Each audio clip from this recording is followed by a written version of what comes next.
Okay. If I find my way home, yeah. Wouldn't it be crazy? But you still amaze me. Wouldn't it be crazy? But you still amaze me. Wouldn't it be crazy? But you still amaze me. Wouldn't it be crazy? But you still amaze me. If I find my way home, yeah. Welcome back to your favorite channel. It's your boy PB K9s, giving it to you on the PBC like I always do. Fair and unbiased, raw and uncut. Some brothers gonna like it and some ain't. Some sisters gonna like it and some ain't. Giving it to them how I give it to them. Big shout out to the brothers and sisters down in the chat. Everybody watching this video, no matter where you at across this world, and everybody take care of them pets across this world. Got a few things I'm gonna address today on today's video. We're gonna talk a little bit about separation anxiety when it comes to these dogs, and I'm gonna address something, a video a brother dropped on TikTok where he wanted some info on how to stop his dog from biting the chain. So we're gonna speak about that as well. And one may, the chain biting may have something to do with the topic that we're gonna talk about. You know what I'm saying? At the same time, I had a few chain biters in my days, and them jokers are like the brother say, hard keepers, self-destroyers, but we'll get into that, man. We'll get into that. What I do want to say is, my last video I was speaking about the black and tan yellow dogs. Now, I know that pit bulls have been black and tan since back in the days. I'm talking about, when I say back in the days, I mean way back in the days, but it still has nothing to do with what I said about the black and tan dogs coming off the yellow dogs. It don't make no difference how many of y'all got black and tan dogs from throughout 100 years ago. Since the last 100 years, them black and tan dogs ain't in our dogs. So when you pop up with a black and tan dog and a yellow dog, something ain't right. You can't keep lying to yourself all the time. And you gotta comprehend what I'm saying. I'm not saying black and brown pit bulls don't exist. Black and brown pit bulls are not legitimate. They come where they supposed to be at. They not supposed to be in no yellow dog, and you trying to make excuses for why they popping up in your yellow shit. You see? That ain't what we gonna do, man. You can't make excuses for what it is. You know what I'm saying? And when it comes to these pedigrees, I know online ped ain't the mothership of it all. Anybody can put a ped on online ped. You know what I'm saying? But what I did say was, if you had pictures, if you made it mandatory, the same way you can't hit that submit button unless you got a sire in the dam and you got the name filled out at the top, the same way you can't hit submit and it's going to go through, it's going to say error and you're going to have to correct it, right? It should say error when you don't put a picture up there. You know what I'm saying? And the picture is going to do just as much as them names that's going to be up there going to do. A lot of y'all dogs don't match the pedigrees. So that's why you don't want to put the picture up there sometime. You know what I'm saying? It ain't going to be nothing no harder to put that picture up there. Unless you got some kind of fucked up looking dog or something. You got to wait till he look good to put his picture up there. But I mean, the argument wasn't the black and tan pit bulls aren't real pit bulls or don't exist or not in this line or not in that line. That wasn't the argument at all. The argument was and gonna be that them black and tan dogs is not in them Grand Champion yellow dogs. That's what the whole argument is. You know what I'm saying? Mayday, do not throw black and tan Mayday dogs.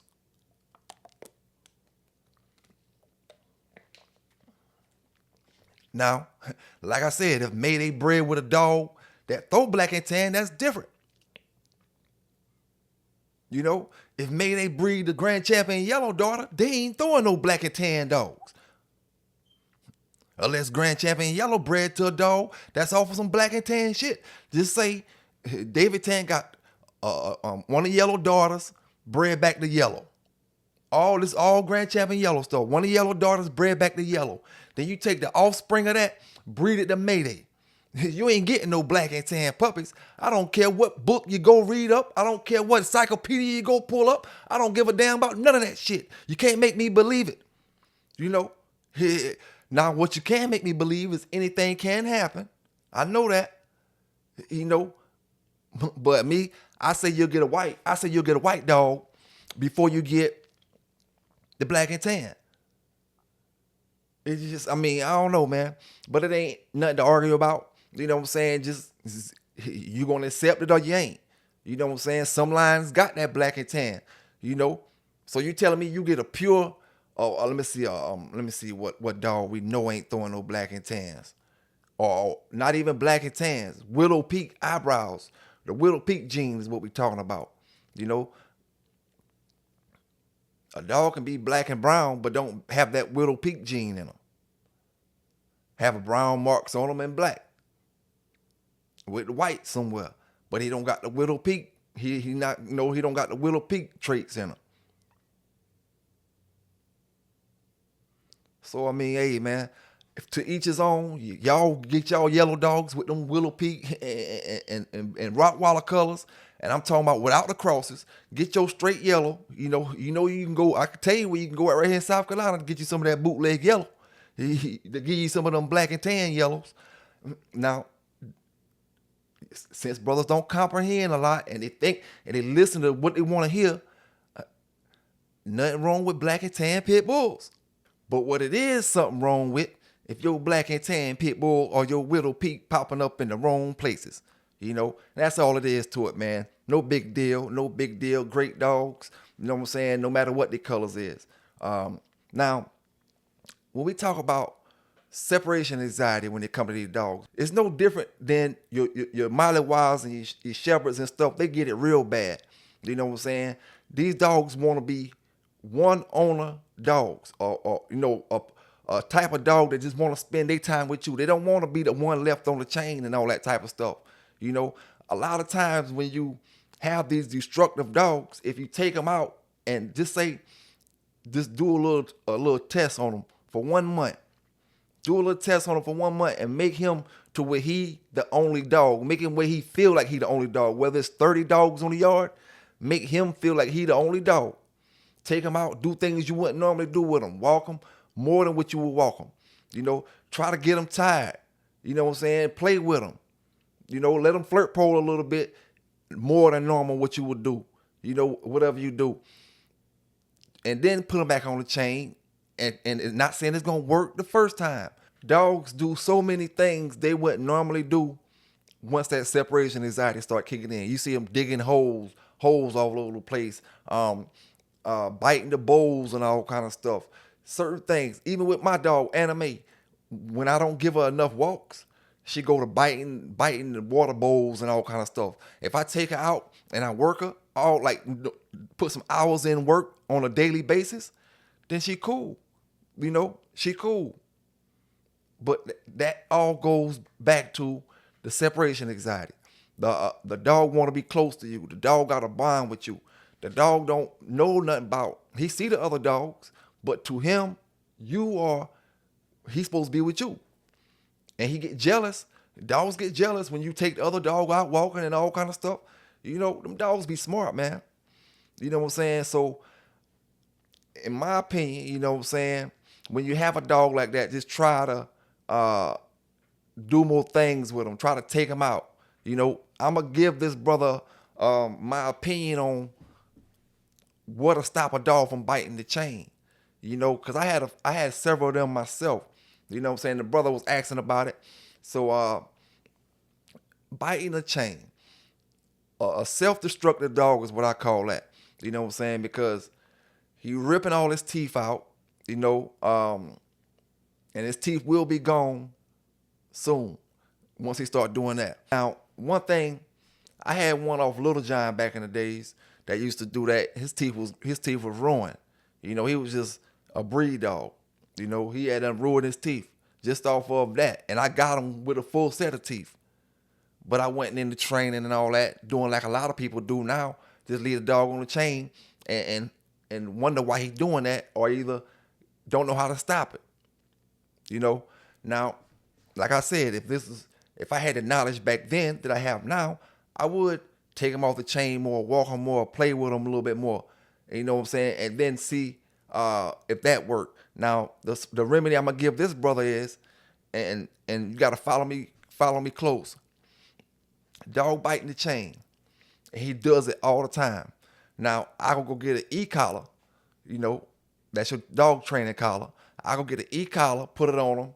The e-collar has 3 modes: vibrate, it has the beep mode, vibrate, and the static mode, which will be your electric, but it's static electric. All right. So my thing is, you put that e-collar on him, right? Now, soon as he picked that chain up with his mouth, you beep it. Beep. 2 seconds, not even that long. No, if he don't let it go, beep it again. Beep. And then do a vibration behind it. You know what I'm saying? Don't give him the static electric yet. Just do the beep and the vibration. And it's going to shock him. I don't mean shock him like electrocute him. I mean shock him like surprise him. And he's going to let the chain go most likely.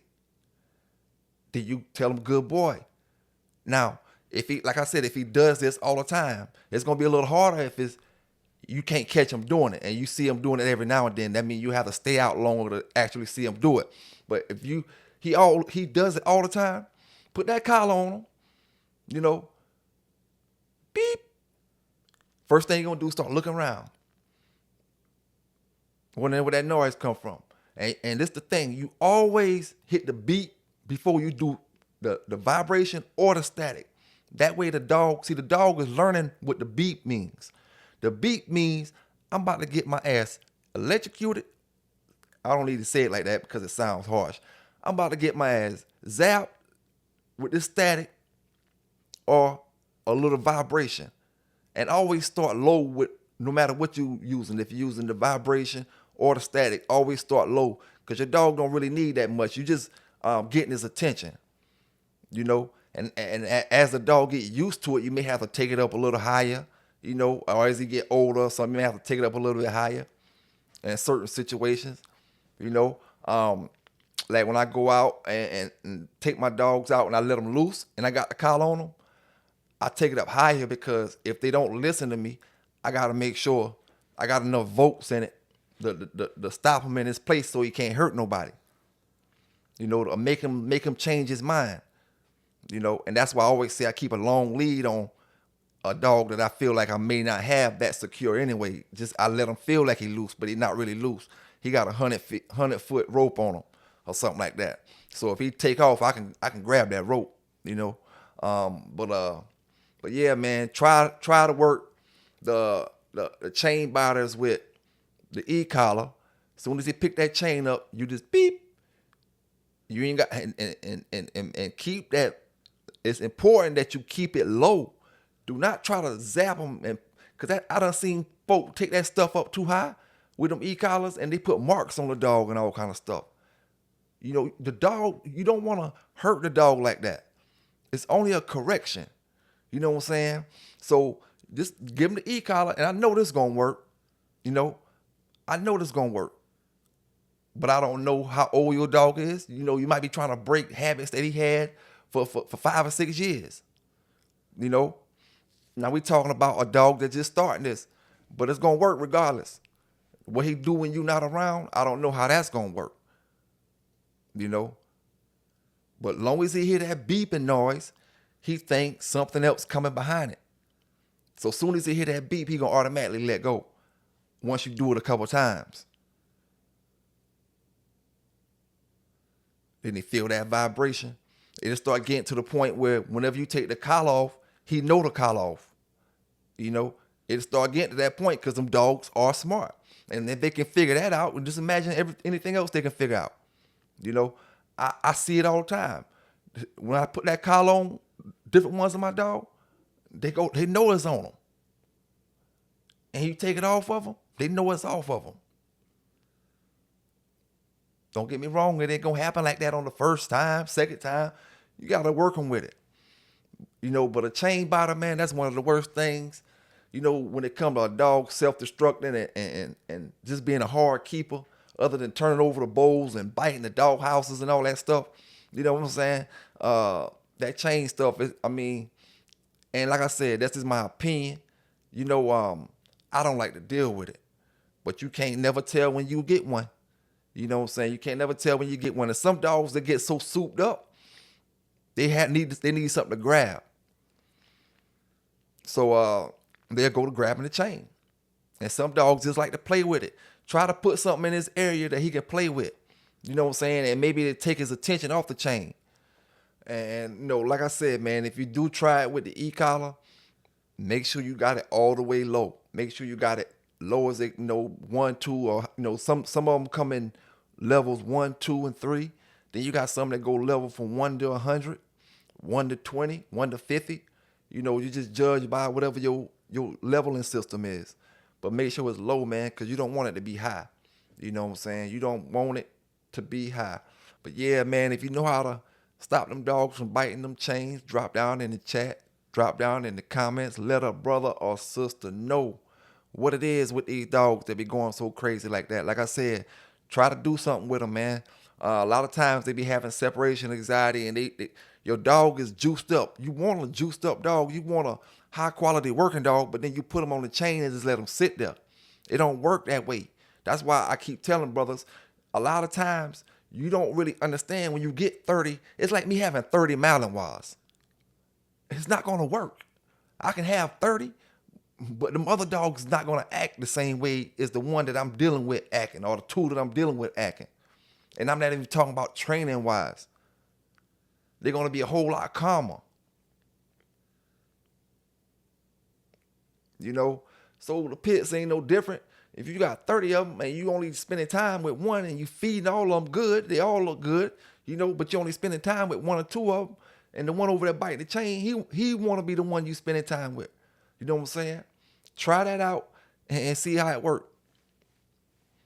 So it's just like them puppies, man. You get them so tired, they can't do nothing. They can't make no noise. They come back in and just lay down. You don't have to worry about them barking and fighting all day long. Take them out there and play. And once they burn that energy, they come back and go to sleep. PB K9s, and I'm out.